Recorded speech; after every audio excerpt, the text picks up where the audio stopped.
Hello, my name is Katerina and I suffer from a serious illness. It's called Dickpression.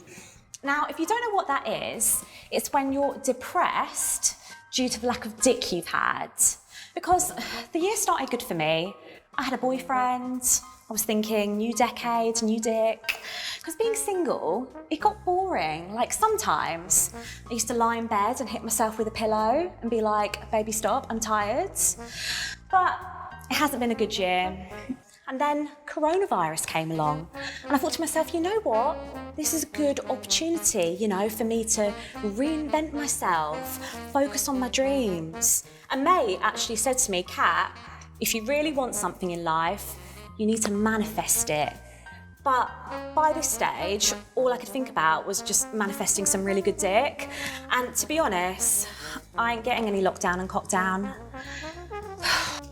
And you know what? It's not just dick, okay? Like the pandemic, it's really hit us hard. Like mentally, financially. I've actually had to declare myself in pussy poverty.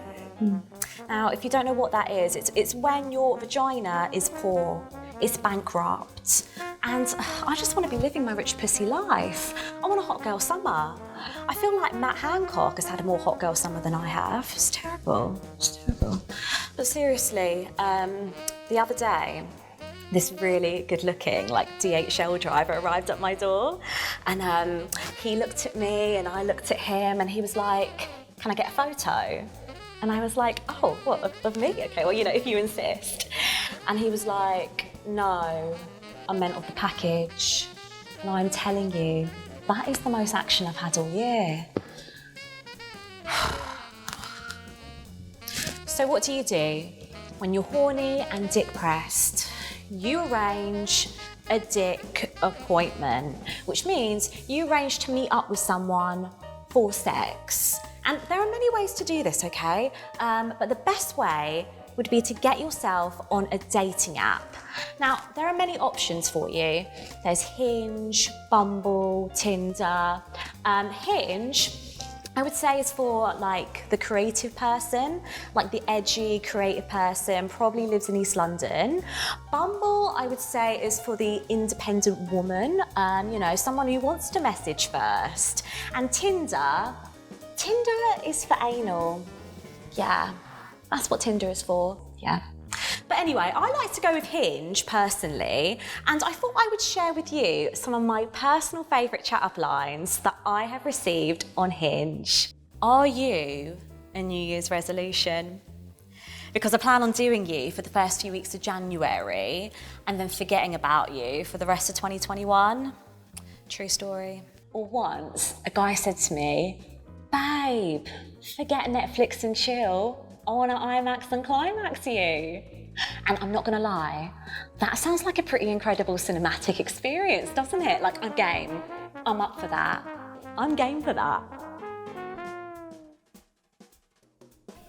So the next stage would be securing the dick appointment. So what I would recommend is uploading a few thirst trap pictures to your dating profile. Ones that show off your amazing body, but also show that you're well-cultured, well-travelled. So I think this thirst trap obviously shows my arse, but it also shows that I visit well-known London landmarks. You can find me at Madison's in St Paul's on a rooftop having a cocktail. I'm well-travelled, I'm cultured, you can take me to well-known landmarks and I'll know a lot about them. So I think it just really shows off that side of me. So I think this thirst trap really shows that I'm actually capable of using a washing machine. I think it also shows that I'm marriage material, I can't do cleaning, I can't do cooking, but I can deal with your delicates. I also think it shows that I clearly look great in doggy style position. So if you do want to have sex with me, doggy style is preferred. I think this thirst trap, I mean, obviously it shows off my body, but I think it also shows that I'm getting my vitamin D levels. You know, the sun is shining, I'm glowing, and also even though I'm showing my body, I think it also shows what a vulnerable, shy, you know, meaningful woman I am, because I'm not actually looking, if you can see, I'm not looking directly at the camera. It's like, oh, look at my body, but oh, I'm a shy, naive, vulnerable woman. So yeah, I think this photo actually really shows my my deep side. I hope you guys can see that. And then what I would usually do is team it with a caption that says something like, never look back, manifest the life that you've always envisioned, or no negative vibes, spiritual, meaningful. There are other ways to thirst trap for a dick appointment. You don't have to use a dating profile. You can make yourself an OnlyFans account. If you don't know what OnlyFans is, it's described on Google as a content subscription service where content creators can earn money from their users, i.e. fans. Which in other words, it's where girls can sell pictures of their nudes and men can buy them, i.e. pervs. So I wasn't sure personally if I wanted to go down the route of selling my nudes. So I thought of a really innovative way for my first OnlyFans post, and I thought I would share it with you today. You ready? Welcome to my OnlyFans, where I talk to you about the different kinds of fans on OnlyFans. So this fan is a fan from my mum and dad's house. It comes in about £40, and I'm telling you, the RPM on this is naughty. Is filthy, actually. It ranges from about 1,200 to 1,350. I would definitely recommend this fan. Okay. So the next fan we have is this really cute portable fan that actually I bought for holiday and to cool me down on the underground. Now it looks small, but the rotation speed on this baby, it's mind-blowing. So I would also recommend this fan. Okay. Now, the final fan I have to show you, it's the bad boy of the fan industry. It's the fuck boy of the fan industry. It is the Dyson fan. Now this heats in the winter, it cools in the summer, it purifies the air, and it's up to 75% quieter. I would definitely recommend this naughty fan. But anyway, enough about OnlyFans, okay? So once you have your dating profile or your OnlyFans account, you are now ready to match with a man. Now, I recently matched with this guy from Hinge. He was from East London. He looked like he kind of hung out in Shoreditch, but if he was having like a bit of a mad one, you'd find him in Clapham. He definitely owned a Monzo card, loved watching documentaries about the planet, and thought having a beard meant he had a personality. But basically, he was really, really fit and he had tattoos, so I definitely wanted to meet up with him.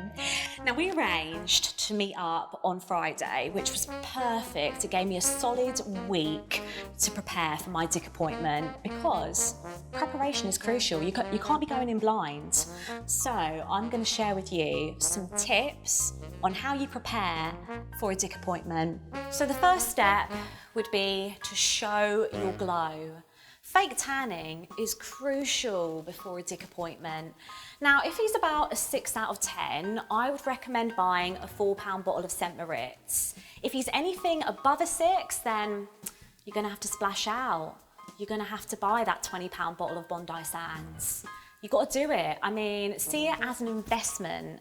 # do it for the dick. Yeah. The next step would be to shave, wax, Veet, laser, any body hair on yourself.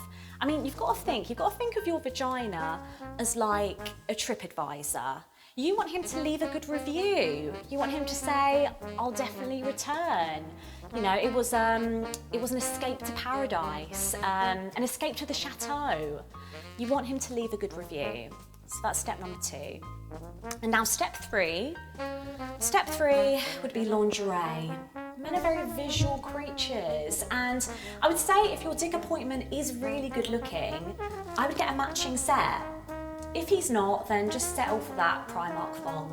You can do that. And then the fourth step would be to just have a pussy pep talk. Talk to your pussy, you know, let her know that she's going to be, you know, going out tonight. I usually like to say like, hey baby girl, how's it going? Tonight is your night. Don't embarrass me. Don't bleed randomly. And yeah, I've brought you it. I'm bringing it home. It's coming home. So now you have arrived at your dick appointment's place. Now, my initial thoughts are, wow, he has a really nice place. And it's in central London, but he told me he worked in marketing. Does he work as a drug dealer on the side? I don't know. But anyway, I'm here. And he says to me, can I offer you a drink? And I'm like, I'll have an espresso martini. And then I have another espresso martini, and then a porn star martini, and then a glass of gin, to the point where I'm starting to get really drunk. And coincidentally, he says to me, do you want to move it into the bedroom? And I'm like, yeah, I want to move it in the bedroom. And then we start undressing, we start having sex.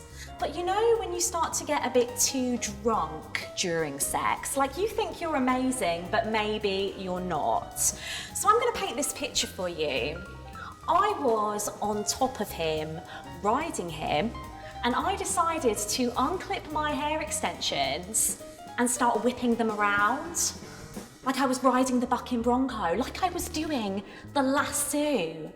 And then I decided to take my hair extensions and I just threw them at the wall. And I kind of looked at him like, yeah, bet a girl's never done that for you before, had they? And he sort of looked at me like, what the fuck? Are the fake eyelashes gonna go at the wall? The chicken fillet's gonna fly? He was so confused. And then he said the worst thing a man can say to a girl. He said, have you come yet? And I said, yeah, to my senses. And I really wanted to leave, I really did. But instead, I just lay there and I thought, was this dick appointment worth it? Has my depression been cured, or am I more depressed than I originally was? We bid each other farewell and I leave. And I think the thing that offends me the most about dick appointments is that, yeah, you have sex, but then you feel really hungry afterwards, and it's like they have the audacity to not even offer you food afterwards, like not even a cheese sandwich. So basically now, how I prepare for my dick appointments is to pack myself a little cheese sandwich for the journey. Bit of Cathedral City on white bread, it's a classic. It sorts me out. But yeah, I feel like, and I'm actually campaigning for this, I think it should be mandatory that food expenses are provided after a dick appointment. You have sex, you get catering. It should work like that, it should. Because imagine, you sleep with a guy, and then the next minute, he's like, no, babe, stop. I got you a Sainsbury's meal deal. I mean, that would just be the way to my heart. I need that in my life. I start to feel a bit depressed. I mean, maybe I don't want meaningless sex anymore. Maybe I want something more meaningful, you know, something spiritual. Maybe I'm radiating on like a higher frequency. So I have an epiphany. I decide I'm going to delete Hinge. I'm not going to do this anymore. I'm going to find something more, something better in life. But then, okay, I'm matched with this guy who looks exactly like Tom Hardy, and he's so fit, and he doesn't even live that far from me. And we start chatting, and he's like, "Are you free next weekend?" I mean, this is what it's about. I've realised now, this is what it's about. You know, when you have sex, it's a roller coaster. 1 minute you're up, next minute you're down.